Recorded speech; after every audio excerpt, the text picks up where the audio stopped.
Hello, my name's Michael Conneely and this video is all about the new moon of the 19th of March, and it gives you such a worthwhile deep dive for you to understand it and do the wonderful work opportunities it offers. It's a wonderful opportunity to connect deeper into our intuitive powers because it's in Pisces. So here's a really thorough deep dive opportunity to improve our understanding of the energies, to work with them, to reap from the opportunities they now offer. So please go for it. Okay, here's the deep dive. And by the way, also in Pisces, or in Vedic Pisces, is Saturn conjunct Neptune. And so I want to say that at the beginning because the combination of Saturn and Neptune can be so truly wonderful for doing disciplined, intuitive work. And I'm certainly finding that with the many people on my courses. There's really wonderful gems of opportunity for you now with this new moon and its follow-on period. So please do take a note as I list them for you. And incidentally, it amounts to potential karmic restructuring time. Bear that in mind.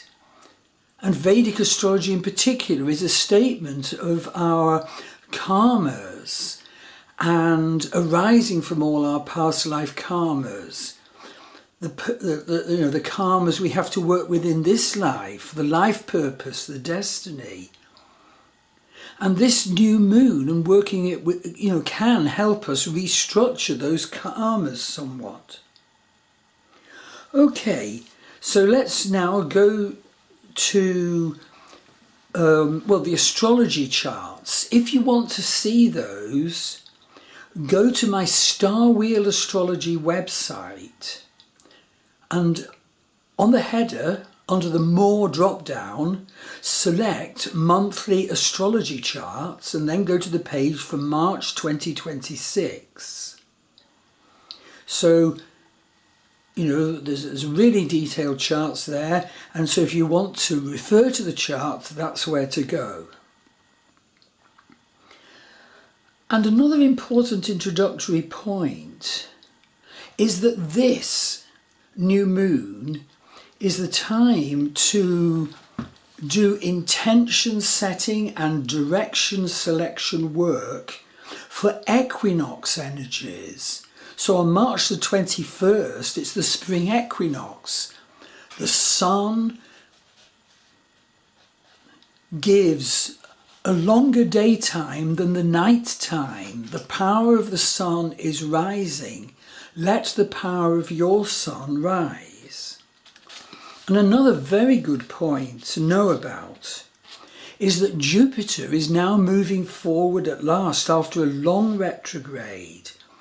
And Jupiter is the planet of blessing, enlargement and connection with the divine.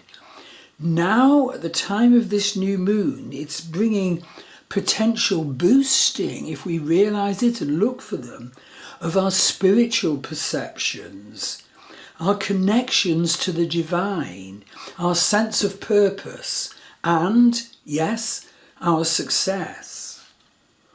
So do delve deep as you listen to this post. Do delve deep to see how these openings can be developed by you now as you do the work to attune to this new moon energies now and in the days to come in the run-up to full moon. But we absolutely do need to also realise there are about 3 fraught energies around. So hear those, be aware, be prepared, don't be thrown. Use them positively. So the first of the three I'd mention is that Chiron, the wounded healer, is conjunct the asteroid of strife energy, Eris.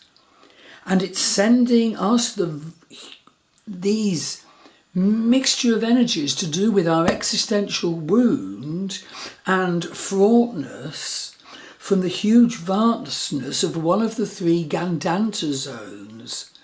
Those are the transition points from water sign to fire sign that are so important to know about if you really want to understand the nature of your planets, if you have any there, and the nature of planets in the heavens from day to day, month to month. Now the Chiron-Eris conjunction has been running for a long time and will run for a long time, but it offers us such wonders in that it sort of agitates us, but using that positively, we can perceive and connect to and do healing work with our existential wound. So get a reading from me if you want to understand how Chiron-Eris conjunction is affecting your existential wound and your work with it. Secondly, I've got to mention that Uranus is conjunct Sedna. So Uranus is the energy of revolution, and we all need revolution. I feel I was born to make revolution. But Sedna is the energy of the asteroid energy of terrible events and experiences. The two are combined in Vedic Taurus. So, problems and hiccups can occur. Don't be thrown. Big problems can happen. Master them strongly and with stability. And of course, on the world scale, Uranus Sedna can bring revolution through pretty awful events. Okay, let's look in more detail now about the actual March new moon itself. So this moon is at 4 Vedic Pisces. Sun is at 4 Vedic Pisces. That's using the sidereal zodiac of Vedic astrology, which is essentially the statement of our karma, fate and destiny, directions and purpose. But the moon and the sun are at 28 Western Pisces. That's using the tropical zodiac of Western astrology, which is based on the sun's position at vernal equinox. And because it's based on the sun, it's all about our emotional self and the unfoldment of our emotional self. We need both, always. You get very inadequate interpretations and statements if you just draw on one. You need both Vedic and Western. Okay, what's the energy of moon in Vedic Pisces? I have my natal moon there. It's highly sensitive, intuitive, spiritual energy. Pisces is a water sign. It's empathetic, creative, compassionate. It's often psychic in energy. It can very often provide connection to the unseen world, which is so good to have and develop. It's imaginative, dreamy, and gentle. But moon in Pisces energy needs to avoid escapism, boundary issues, or emotional overwhelm. Okay. So what's the energy of Sun in Vedic Pisces? Well, Sun in Vedic Pisces has soft, intuitive, spiritual energy. It's compassion, imagination, emotional wisdom, unconditional love, and inner spiritual journeys. And so, yes, please do your intuitive, visionary and spiritual work now at the time of this new moon and the following lunation. I've already mentioned that it's, we've got Saturn conjunct Neptune, which is about doing visionary work but with structure and discipline. you go for it. Don't just ignore it. I myself am just doing such wonderful work, like in land energies and water energies, with the energy of now. And indeed, do enroll for one of my astrology courses, where I always combine both your Vedic and your Western astrology. Vedic astrology, the statement of our karmas, fate over incarnations, and fate and destiny, purpose and direction in this life. Western astrology, the wonderfully deep astrology of your emotional self at this time and its unfoldment through your life and how to handle that. But absolutely do be aware that this new moon is actually conjunct Shayat, the star Shayat. The star Shayat with the energy of terrible events, storms and sorrow. So don't be thrown if you seem to be having sort of difficult events and things happening. And be aware, of course, that the new moon conjunct Shayat can, for some people and at the global level, cause terrible events and storms, etc. So please do the work with the energies at this time that are affecting you and me. It is such an opportunity time. Now I want to refer to the Nakshatras, the 27 sign lunar zodiac of Vedic astrology. It's magnificent, and of course I teach all about it in an astrology course you do, and I do actually teach a standalone wonderful Nakshatras course. That's at my Star Wheel Astrology website.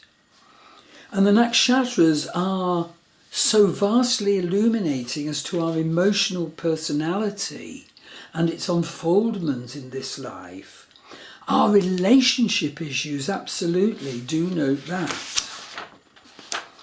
And so using the Nakshatras, well, I think the first and important thing to say is that Venus at the moment is in the 27th and final Nakshatra, Revati.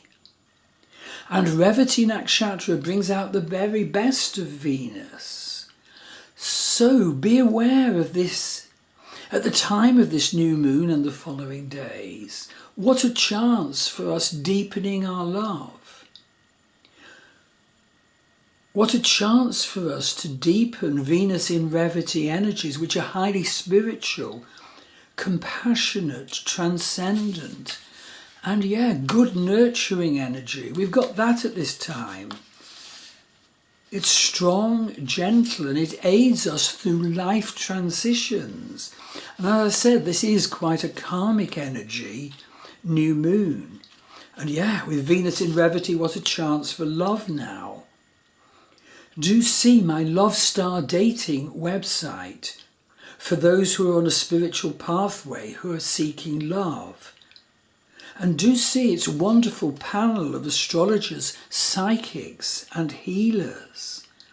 Benefit from them if that need applies to you. Wonderful. Still working with the Nakshatras, the sun and the moon are in Uttarabhadra Nakshatra. So let's look at moon in Uttarabhadra, the 26th Nakshatra, where moon and sun are now. So, very different from Revati. Uttarabhadra Nakshatra is ruled by Saturn. So the point I'm making is that we'll be feeling the offer of deep, transformative and stable energy focused on our spiritual growth, wisdom and profound emotional depth now. Often experiencing it through intuitions and dreams. I personally had the most wonderful life-changing dream a week ago Monday. And, you know, I do teach and do dream interpretation work. And I sort of, as I said, I'm doing land work at the moment, and I've had the most wonderful interpretation of my dream on, you know, the healing energies of that very special piece of land near us. Get a reading from me, I can help you there. You see, Uttarabhadra's power animal is Ahirbunya, the serpent of the deep. Think of that, the serpent of the deep. What a depiction of great potential power.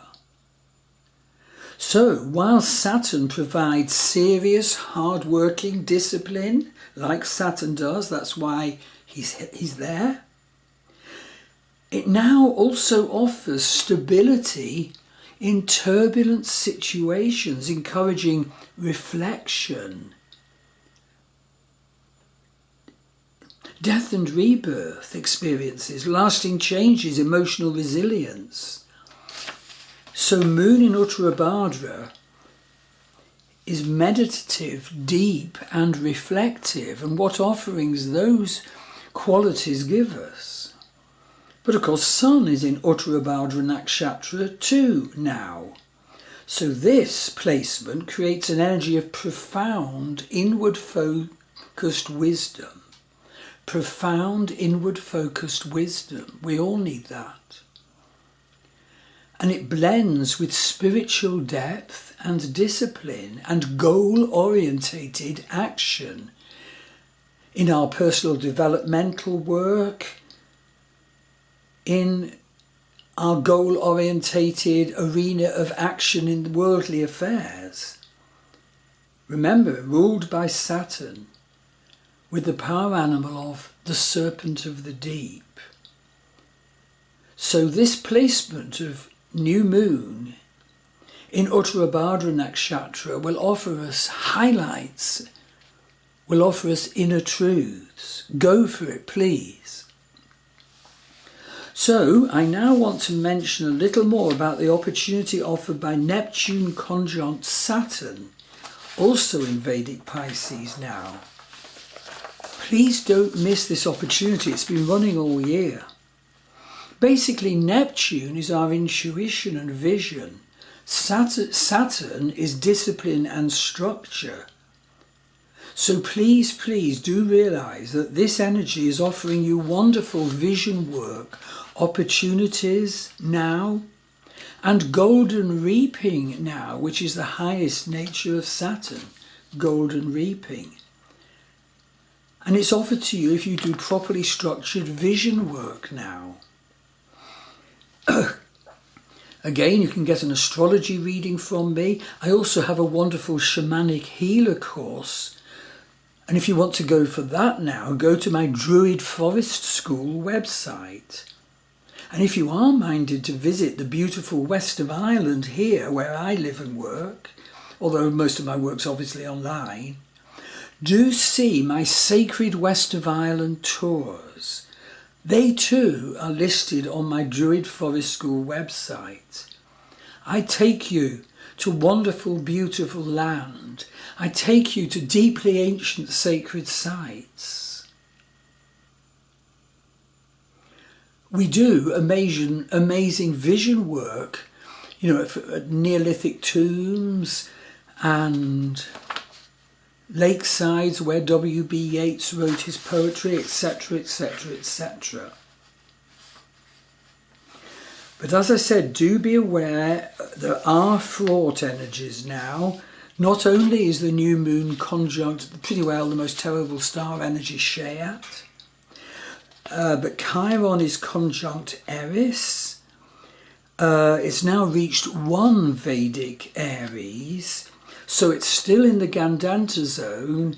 It's very slow moving, very long running. For a long time it's been at 29 degrees Pisces, but it's just crossed over into Vedic Aries. Now Gandanta zones are areas of immateriality and unsupportedness. They're the 3 transition points in Vedic astrology from water sign to fire sign, Pisces to Aries, Cancer to Leo, Scorpio to Sagittarius. And the deepest activation is actually at the 0 point of transition. But there's huge energies you need to know about, because Western astrology knows nothing of it. A couple of degrees either side. And if you have a planet there, you really need to know about that fact and how to work with it. I personally, I learned Western astrology, and my life and my incarnation made such sense when I realised that my moon was conjunct Sedna, that's Vedic and Western combined, at 29 degrees 56 Pisces in the deepest Gandanta zone. Mother will not be there for you. That's part of my fate. You see why you need both. So if you have planets that are in the Gandanta zones, or a planet transiting the Gandanta zone is aspecting one of your houses or planets, know about it. And the deep essence of the Gandanta zones is that this world becomes experienced as unsupportive. But that experience can connect you to the God realm beyond. That's the essence of Tibetan Buddhism and Hinduism. I have actually, 3 Gandanta planets, Moon conjunct Sedna, 29 Pisces, Jupiter at 1 Sagittarius. They offer such tough experiences, but also vast spiritual openings for potential learning and growth if you know about them and can work with them. If you have one, do get a reading.